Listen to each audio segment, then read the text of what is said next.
Good evening, children, and welcome to our Halloween 2-for-1 special. Tonight I have decided to treat you to a pair of tales from one of the great masters of horror, Edgar Allan Poe. Please make yourself comfortable and come a little closer. For our first tale, allow me to present The Mask of the Red Death. The Red Death had long devastated the country. No pestilence had ever been so fatal or so hideous. Blood was its avatar and its seal. The madness and the horror of blood. There were sharp pains and sudden dizziness, and then profuse bleeding at the pores with dissolution. The scarlet stains upon the body and especially upon the face of the victim were the pest ban which shut him out from the aid and from the sympathy of his fellow men. And the whole seizure, progress, and termination of the disease were incidents of half an hour. But Prince Prospero was happy, and dauntless, and sagacious. When his dominions were half depopulated, he summoned to his presence 1,000 hale and light-hearted friends from among the knights and dames of his court. And with these retired to the deep seclusion of one of his crenellated abbeys. This was an extensive and magnificent structure, the creation of the prince's own eccentric yet august taste. A strong and lofty wall girded it in. This wall had gates of iron. The courtiers, having entered, brought furnaces and massy hammers and welded the bolts. They resolved to leave means neither of ingress nor egress to the sudden impulses of despair or of frenzy from within. The abbey was amply provisioned. With such precautions, the courtiers might bid defiance to contagion. The external world could take care of itself. In the meantime, it was folly to grieve or think. The prince had provided all the appliances of pleasure. There were buffoons, there were improvisatori, there were ballet dancers, there were musicians, and there was beauty, there was wine. All these in security within. Without was the Red Death. It was toward the close of the 5th or 6th month of his seclusion that the Prince Prospero entertained his 1,000 friends at a masked ball of the most unusual magnificence. It was a voluptuous scene, that masquerade, but first let me tell you of the rooms in which it was held. There were 7, an imperial suite in many palaces. However, such suites form a long and straight vista, while the folding doors slide back nearly to the walls on either hand, so that the view of the whole extent is scarcely impeded. Here the case was very different, as might have been expected from the Duke's love of the bizarre. The apartments were so irregularly disposed that the vision embraced but little more than one at a time. There was a sharp turn at the right and left. In the middle of each wall, a tall, narrow Gothic window looked out upon a closed corridor which pursued the windings of the suite. These windows were of stained glass whose color varied in accordance with the prevailing hue of the decorations of the chamber into which it opened. That at the eastern extremity was hung, for example, in blue, and vividly blue were its windows. The second chamber was purple in its ornaments and tapestries, and here the panes were purple. The third was green throughout, and so were the casements. The fourth was furnished and lighted with orange, the fifth with white, the sixth with violet. The 7th apartment was closely shrouded in black velvet tapestries that hung all over the ceiling and down the walls, falling in heavy folds upon a carpet of the same material and hue. But in this chamber only, the color of the windows failed to correspond with the decorations. The panes were scarlet, a deep blood color. Now in no one of any of the 7 apartments was there hung any lamp or candelabrum. Amid the profusion of gold ornaments that lay scattered to and fro and depended from the roof, there was no light of any kind emanating from lamp or candle within the suite of chambers. But in the corridors that followed the suite, there stood, opposite each window, a heavy tripod bearing a brazier of fire that projected its rays through the tinted glass and so glaringly lit the room, and thus were produced a multitude of gaudy and fantastic appearances. But in the western or back chamber, the effect of the firelight that streamed upon the dark hangings through the blood-tinted panes was ghastly in the extreme. and produced so wild a look upon the countenances of those who entered, that there were few of the company bold enough to set foot within its precinct at all. It was within this apartment, also, that there stood against the western wall a gigantic clock of ebony.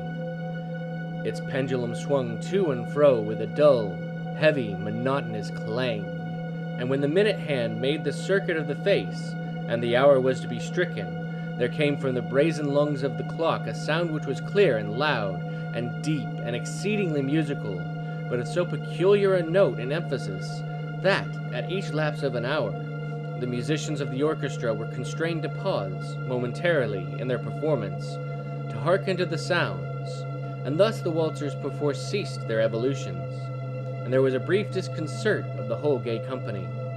And while the chime of the clock yet rang, it was observed that the giddiest grew pale, and the more aged and sedate passed their hands over their brows as if in confused reverie or meditation.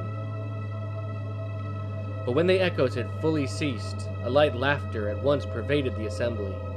The musicians looked at each other and smiled as if their own nervousness and folly, and made whispering vows, each to each other, that the next chiming of the clock should produce in them no similar emotion. And then, after the lapse of 60 minutes, which embraces 3,600 seconds of time that flies, there came yet another chiming of the clock, and then were the same disconcert and tremulousness and meditation as before. But in spite of these things, it was a gay and magnificent revel. The tastes of the Duke were peculiar. He had a fine eye for color and effects. He disregarded the decora of mere fashion. His plans were bold and fiery, and his conceptions glowed with barbaric luster. There are some who would have thought him mad. His followers felt that he was not. It was necessary to hear and see and touch him to be sure he was not. He had directed, in great part, the movable embellishments of the 7 chambers, upon occasion of this great feat, and it was his own guiding taste which had given character to the masqueraders. Be sure that they were grotesque. There were much more glaring glitter and piquancy and phantasm, much of what had been seen in Hernani.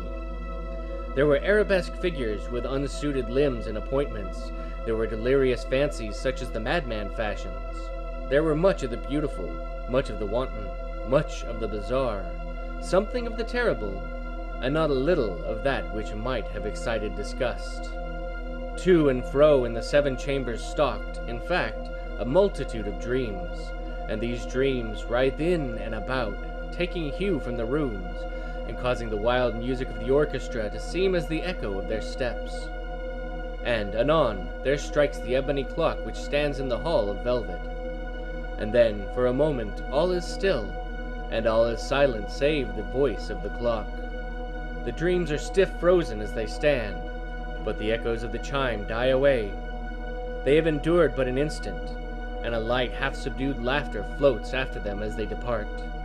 And now the music swells, and the dreams live, and writhe to and fro more merrily than ever, taking hue from the many-tinted windows through which stream the rays of the tripods. But to the chamber which lies most westwardly of the 7, there are now none of the maskers who venture, for the night is waning away, and there flows a ruddier light through the blood-colored panes, and the blackness of the sable drapery appalls. And to him whose foot falls on the sable carpet, there comes from the near clock of ebony a muffled peal more solemnly emphatic than any which reaches their ears who indulge in the more remote galleries of the other apartments. But these other apartments were densely crowded, and in them beat feverishly the heart of life.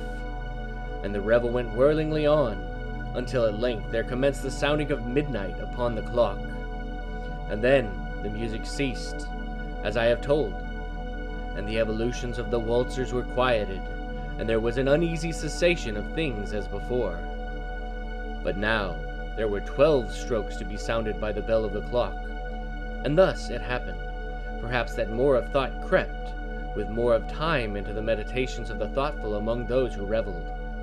And thus, too, it happened, that before the last echoes of the last chime had utterly sunk into silence, there were many individuals in the crowd who had found leisure to become aware of the presence of a masked figure which had arrested the attention of no single individual before. And the rumor of this new presence having spread itself whisperingly around, there arose at length from the whole company a buzz or murmur of horror and of disgust.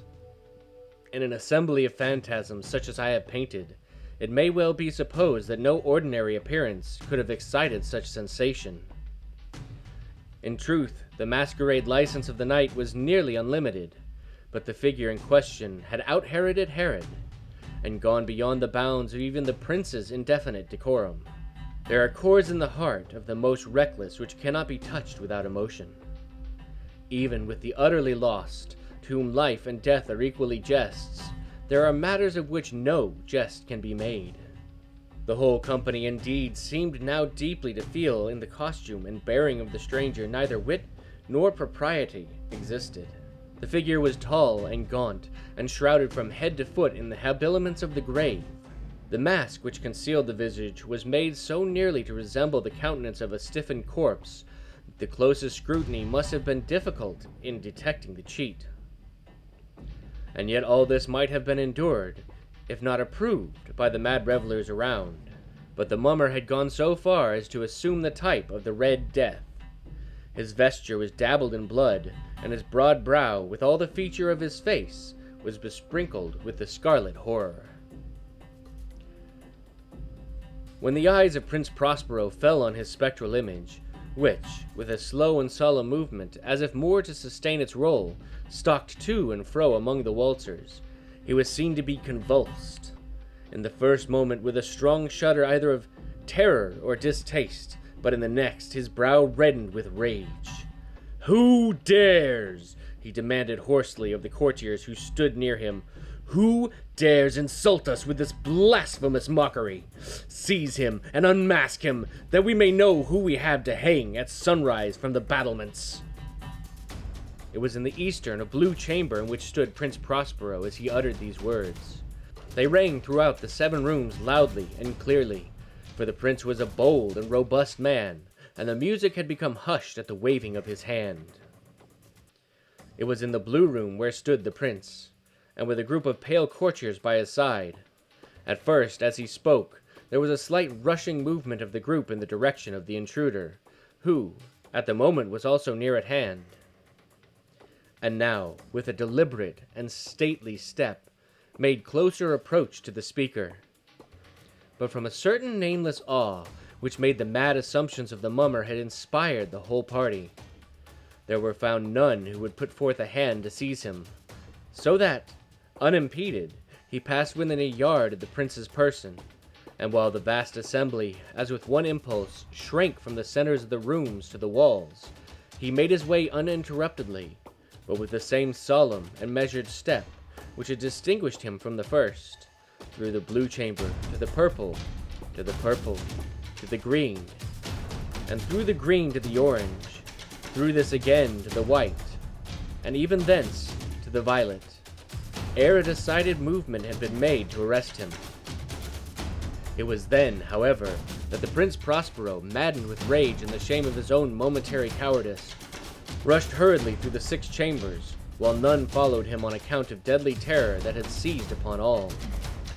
He bore aloft a drawn dagger and had approached in rapid impetuosity to within 3 or 4 feet of the retreating figure, when the latter, having attained the extremity of the velvet apartment, turned suddenly and confronted his pursuer. There was a sharp cry, and the dagger dropped gleaming upon the sable carpet, upon which most instantly afterward fell prostrate in death the Prince Prospero. Then, summoning the wild courage of despair, a throng of the revelers at once threw themselves into the black apartment, and seizing the mummer, whose tall figure stood erect and motionless within the shadow of the ebony clock, gasped in unutterable horror at finding the grave cerements and corpse-like mask, which they had handled with so violent a rudeness, untenanted by any tangible form. And now was acknowledged the presence of the Red Death. He had come like a thief in the night, and one by one dropped the revelers in their blood-bedewed halls of their revel, and died each in the despairing posture of his fall. And the life of the ebony clock went out with that of the last of the gay. and the flames of the tripods expired, and darkness and decay and the Red Death held illimitable dominion over all. Sounds like one hell of a killer party to me. Perhaps this is a tale about how gatecrashers can really end a good soiree. Or to put a modern spin on things, a cautionary tale about why you should make sure to get your vaccinations. Kind of makes the Red Wedding look like child's play in my opinion. But, be things as they may, let us continue on to our next piece. A story of madness and violence, of murder and horror.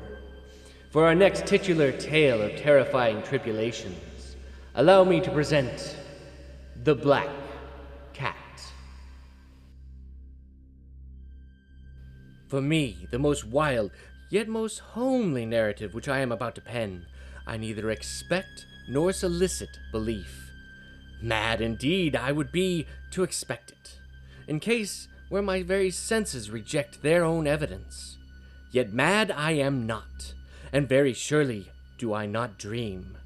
But tomorrow I die, and today I would unburthen my soul. My immediate purpose is to place before the world, plainly, succinctly, and without comment, a series of mere household events. In their consequences, these events have terrified, have tortured, have destroyed me. Yet I will not attempt to expound them. To me, they have presented little but horror. To many they will seem less terrible than the Baroques. Hereafter, perhaps, some intellect may be found which will reduce my phantasm to the commonplace. Some intellect more calm, more logical, and far less excitable than my own, which will perceive, in the circumstances I detail with awe, nothing more than an ordinary succession of very natural causes and effects. From my infancy I was noted for the docility and humanity of my disposition. My tenderness of heart was even so conspicuous as to make me the jest of my companions. I was especially fond of animals. I was indulged by my parents with a great variety of pets. With these I spent most of my time, and never was so happy as when feeding and caressing them. This peculiarity of character grew with my growth, and, in my manhood, I derived from it one of my principal sources of pleasure. To those who have cherished an affection or faithful and sagacious dog, I need hardly be at trouble of explaining the nature or intensity of the gratification thus derivable. There is something in the unselfish and self-sacrificing love of a brute, which goes directly to the heart of him who has frequent occasion to test the paltry friendship and gossamer fidelity of mere man. I married early, and was happy to find in my wife a disposition not uncongenial with my own. Observing my partiality for domestic pets, she lost no opportunity of procuring those of the most agreeable kind. We had birds, goldfish, a fine dog, rabbits, a small monkey, and a cat. This latter was a remarkably large and beautiful animal, entirely black. Entirely black and sagacious to an astonishing degree. In speaking of his intelligence, my wife, who at heart was not a little tinctured with superstition, made frequent allusion to the ancient popular notion, which regarded all black cats as witches in disguise. Not that she was ever serious upon this point, and I mention the matter at all for no better reason than it happens, just now, to be remembered. Pluto, this was the cat's name, was my favorite pet and playmate. I alone fed him, and he attended me wherever I went about the house. It was even with difficulty that I could prevent him from following me through the streets. Our friendship lasted, in this manner, for several years, during which my general temperament and character, through the instrumentality of the fiend Intemperance, had, I blush to confess it, experienced a radical attention for the worse. I grew, day by day, more moody, more irritable, more regardless of the feelings of others. I suffered myself to use intemperate language to my wife. At length, I even offered her personal violence. My pets, of course, were made to feel the change in my disposition. I not only neglected, but ill-used them. For Pluto, however, I still retained sufficient regard to restrain me from maltreating him. as I made no scruple of maltreating the rabbits, the monkey, or even the dog, when by accident, or through affection, they came in my way. But my disease grew upon me, for what disease is like alcohol?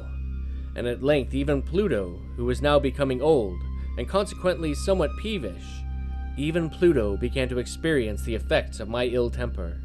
One night, returning home, much intoxicated, from one of my haunts about town, I fancied that the cat avoided my presence. I seized him, when, in his fright of my violence, he inflicted a slight wound upon my hand with his teeth. The fury of a demon instantly possessed me. I knew myself no longer. My original soul seemed, at once, to take its flight from my body, and a more than fiendish malevolence, gin-nurtured, thrilled every fiber of my frame. I took from my waistcoat pocket a penknife, opened it, grasped the poor beast by the throat, and deliberately cut one of its eyes from the socket. I blush, I burn, I shudder, while I pen the damnable atrocity. When reason returned with the morning, when I had slept off the fumes of the night's debauch, I experienced a sentiment half of horror, half of remorse, for the crime which I had been guilty. But it was, at best, a feeble and equivocal feeling, and the soul remained untouched. I again plunged into excess, and soon drowned in wine all the memory of the deed. In the meantime, the cat slowly recovered. The socket of the lost eye presented, it is true, a frightful appearance, but he no longer appeared to suffer any pain. He went about the house as usual, but, as might be expected, fled in extreme terror at my approach. I had so much of my old heart left, as to be at first grieved by the evident dislike on part of a creature which had once so loved me. But this feeling soon gave place to irritation, and then came, as if to my final and irrevocable overthrow, the spirit of perverseness. Of this spirit philosophy takes no account. Yet I am not more sure that my soul lives than I am that the perverseness is one of the primitive impulses of the human heart, one of the indivisible primary faculties or sentiments which give direction to the character of man. Who has not, 100 times, found himself committing a vile or a silly action for no other reason than because he knows he should not? Have we not a perpetual inclination, in the teeth of our best judgment, to violate that which is law, merely because we understand it to be such? This spirit of perverseness, I say, came to my final overthrow. It was this unfathomable longing of the soul to vex itself, to offer violence to its own nature, to do wrong for the sake of wrong only, that urged me to continue and finally to consummate the injury I had inflicted upon the offending brute.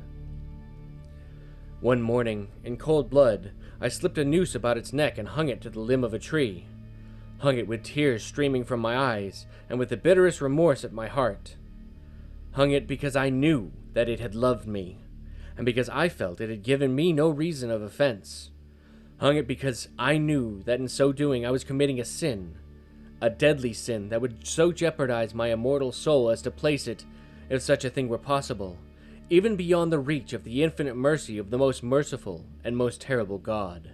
On the night of the day on which this cruel deed was done, I was aroused from sleep by the cry of the fire. The curtains of my bed were in flames, the whole house was blazing. It was with great difficulty that my wife, a servant, and myself made our escape from the conflagration. The destruction was complete, my entire worldly wealth was swallowed up, and I resigned myself thenceforward to despair. I am above the weakness of seeking to establish a sequence of cause and effect between the disaster and the atrocity, but I am detailing a chain of facts, and wish not to leave even a possible link imperfected. On the day succeeding the fire, I visited the ruins. The walls, with one exception, had fallen in.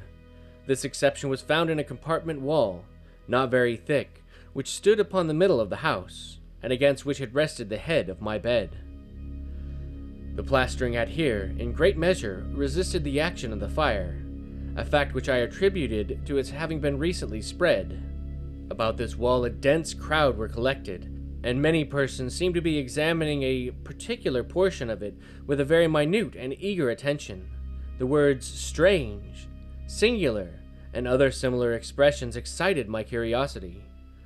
I approached and saw, as if graven in bas-relief upon the white surface, the figure of a gigantic cat. The impression was given with an accuracy truly marvelous. There was a rope around the animal's neck. When I first beheld this apparition, for I could scarcely regard it as less, my wonder and my terror were extreme. But at length reflection came to my aid. The cat, I remembered, had been hung in a garden adjacent to the house.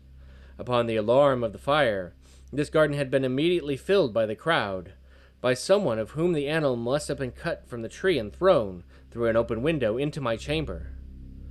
This had probably been done with the view of arousing me from sleep. The falling of other walls had compressed the victim of my cruelty into the substance of the freshly spread plaster, the lime of which, with the flames and the ammonia from the carcass, had then accomplished the portraiture as I saw it. Although I thus readily accounted to my reason, if not altogether to my conscience, for the startling fact just detailed, it did not the less fail to make a deep impression upon my fancy. For months I could not rid myself of the phantasm of the cat, and, during this period, there came back into my spirit a half-sentiment that seemed, but was not, remorse. I went so far as to regret the loss of the animal, and to look about me, among the vile haunts which I now habitually frequented, for another pet of the same species, and of somewhat similar appearance, with which to supply its place. One night, as I sat, half stupefied, in a den of more than infamy, my attention was suddenly drawn to some black object, reposing upon the head of one of the immense hogsheads of gin or of rum, which constituted the chief furniture of the apartment. I had been looking steadily at the top of this hogshead for some minutes, and what now caused me surprise was the fact that I had not sooner perceived the object thereupon. I approached it, and touched it with my hand. It was a black cat, a very large one, fully as large as Pluto, and closely resembling him in every respect but one. Pluto had not a white hair upon any portion of his body, but this cat had a large, though indefinite splotch of white, covering nearly the whole region of the breast. Upon touching him, he immediately arose, purred loudly, rubbed against my hand, and appeared delighted with my notice. This, then, was the very creature of which I was in search. I at once offered to purchase it of the landlord, but this person made no claim to it, knew nothing of it, had never seen it before. I continued my caresses, and, when I prepared to go home, the animal evinced a disposition to accompany me. I permitted it to do so, occasionally stopping and patting it as I proceeded. When it reached the house, it domesticated itself at once, and became immediately a great favorite with my wife. For my own part, I soon found a dislike to it arising within me. This was just the reverse of what I had anticipated, but I know not how or why it was. Its evident fondness for myself rather disgusted and annoyed. By slow degrees, these feelings of disgust and annoyance rose into the bitterness of hatred. I avoided the creature, a certain sense of shame and the remembrance of my former deed of cruelty preventing me from physically abusing it. I did not, for some weeks, strike or otherwise violently ill-use it, but gradually, very gradually, I came to look upon it with unutterable loathing, and to flee silently from its odious presence as from the breath of a pestilence. What added, no doubt, to my hatred of the beast was the discovery, on the morning after I brought it home, that, like Pluto, it had also been deprived of one of its eyes. This circumstance, however, only endeared it to my wife, who, as I have already said, possessed, in high degree, that humanity of feeling which had once been my distinguishing trait, and the source of my simplest and purest pleasures. With my aversion to this cat, however, its partiality for myself seemed to increase. It followed my footsteps with a pertinacity which it would be difficult to make the reader comprehend. Whenever I sat, it would crouch beneath my chair, or spring upon my knees, covering me with its loathsome caresses. If I arose to walk, it would get between my feet, and thus nearly throw me down, or, fastening its long and sharp claws in my dress, clamber in this manner to my breast. At such times, although I longed to destroy it with a blow, I I was yet withheld from doing, partly by my memory of my former crime, but chiefly, let me confess it at once, by absolute dread of the beast. This dread was not exactly a dread of physical evil, and yet I should be at a loss how otherwise to define it. I am almost ashamed to own, yes, even in this felon's cell, I am almost ashamed to own that the terror and horror with which the animal inspired me had been heightened by one of the merest chimeras it would be possible to conceive. My wife had called my attention more than once to the character of the mark of white hair, of which I have spoken, and which constituted the sole visible difference between the strange beast and the one I had destroyed. The reader will remember that this mark, although large, had originally been indefinite, but, by slow degrees nearly imperceptible, and which for a long time my reason struggled to reject as fanciful, it had, at length, assumed a rigorous distinctness of outline. It was now the representation of an object that I shudder to name, and for this, above all, I loathed and dreaded and would have rid myself of that monster had I dared. It was now, I say, the image of a ghastly thing of the gallows. O mournful and terrible engine of horror and crime, of agony and death! And now was I indeed wretched beyond the wretchedness of mere humanity, and a brute beast, whose fellow I had contemporarily destroyed, a brute beast to work out for me a man, fashioned in the image of the high God, so much of insufferable woe. Alas, neither by day nor night knew I the blessing of rest any more. During the former, the creature left me no moment alone, and in the latter, I started hourly from dreams of unutterable fear to find the hot breath of the thing upon my face, and its vast weight, an incarnate nightmare that I had no power to shake off, incumbent internally upon my heart. Beneath the pressures of torments such as these, the feeble remnant of the good within me succumbed. Evil thoughts became my sole intimates, the darkest and most evil of thoughts. The moodiness of my usual temper increased to hatred of all things and all mankind. While, from the sudden, frequent, and ungovernable outbursts of my fury to which I now blindly abandoned myself, my uncomplaining wife, alas, was the most usual and most patient of sufferers. One day she accompanied me, upon some household errand, into the cellar of the old building which our poverty compelled us to inhabit. The cat followed me down the step-stairs, and nearly throwing me headlong, exasperated me to madness. Uplifting an axe, and forgetting in my wife the childish dread which had hitherto stayed my hand, I aimed a blow at the animal, which, of course, would have proved instantly fatal had it descended as I wished. But this blow was arrested by the hand of my wife. Goaded by the interference into a rage more than demoniacal, I withdrew my arm from her grasp and buried the axe in her brain. She fell dead upon the spot, without a groan. This hideous murder accomplished, I set myself forthwith, and with entire deliberation, to the task of concealing the body. I knew that I could not remove it from the house, either by day or by night, without the risk of being observed by the neighbors. Many projects entered my mind. At one period I thought of cutting the corpse into minute fragments and destroying them by fire. At another I resolved to dig a grave for it in the floor of the cellar. Again, I deliberated about casting it into the well in the yard, about packing it in a box, as if merchandise, with the usual arrangements, and so getting a porter to take it from the house. Finally, I hit upon what I considered a far better expedient than either of those.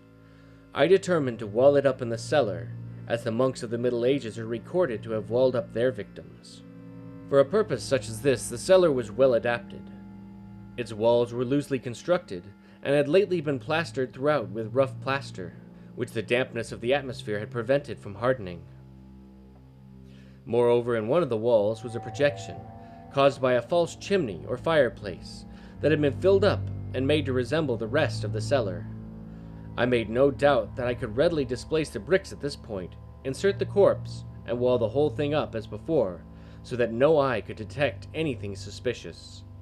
And in this calculation I was not deceived. By means of a crowbar, I easily dislodged the bricks, and, having carefully deposited the body against the inner wall, I propped it in that position, while, with little trouble, I relaid the whole structure as it originally stood.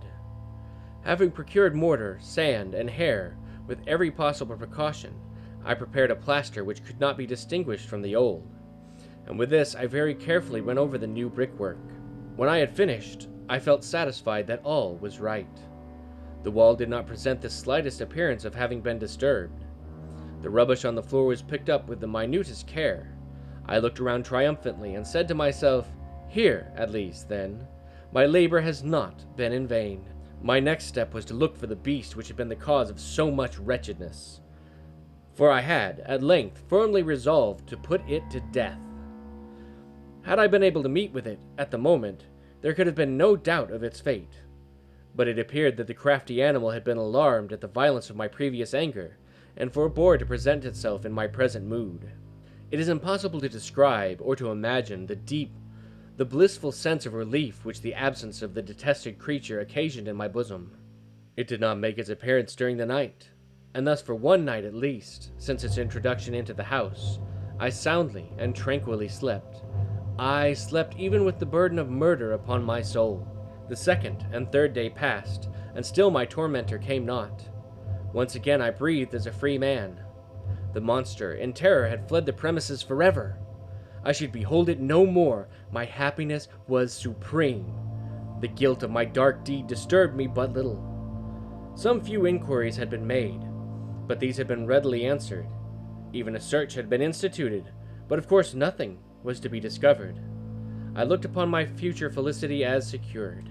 Upon the fourth day of the assassination, a party of police came, very unexpectedly, into the house, and proceeded again to make rigorous investigation of the premises. Secure, however, in the inscrutability of my concealment, I felt no embarrassment whatsoever. The officers bade me accompany them in their search. They left no nook or corner unexplored. At length, for the third or fourth time, they descended into the cellar. I quivered not a muscle. My heart beat calmly as that of one who slumbers in innocence. I walked the cellar from end to end. I folded my arms upon my bosom and roamed easily to and fro. The police were thoroughly satisfied and prepared to depart. The glee at my heart was too strong to be restrained. I burned to say if but one word by way of triumph, and to render doubly sure their assurance of my guiltlessness. "Gentlemen," I said at last as the party ascended the steps, "I delight to have allayed your suspicions. I wish you all health, and a little more courtesy. By the by, gentlemen, this is a very well-constructed house." In the rabid desire to say something easily, I scarcely knew what I uttered at all. I may say an excellently well-constructed house. These walls, are you going, gentlemen? These walls are solidly put together. And here, through the mere frenzy of bravado, I rapped heavily, with a cane which I held in my hand, upon that very portion of the brickwork behind which stood the corpse of my wife.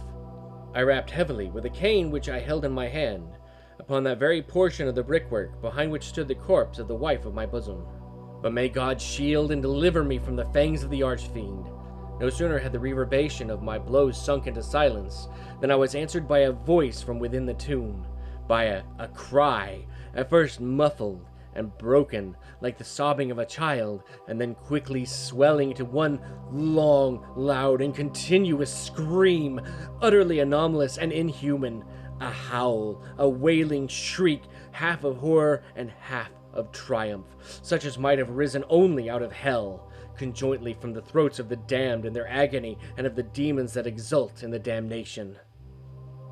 Of my own thoughts it is folly to speak. Swooning, I staggered to the opposite wall. For one instant the party upon the stairs remained motionless, through the extremity of terror and awe. In the next, a dozen stout arms were toiling at the wall. It fell bodily. The corpse, already greatly decayed and clotted with gore, stood erect before the eyes of the spectators. Upon its head, with red mouth extended and solitary eye of fire, sat the hideous beast whose craft seduced me into murder, and whose informing voice had consigned me to the hangman. I had walled the monster up within the tomb! I suppose the cat's out of the bag now. Or should that be out of the wall? This just goes to prove that a determined cat will ruin anything, including getting away with murder. But that is all the time we have for today, children. Happy Halloween to all, and may you dream of haunts and things most dreadful. Good night, children, and stay creepy, my fiends.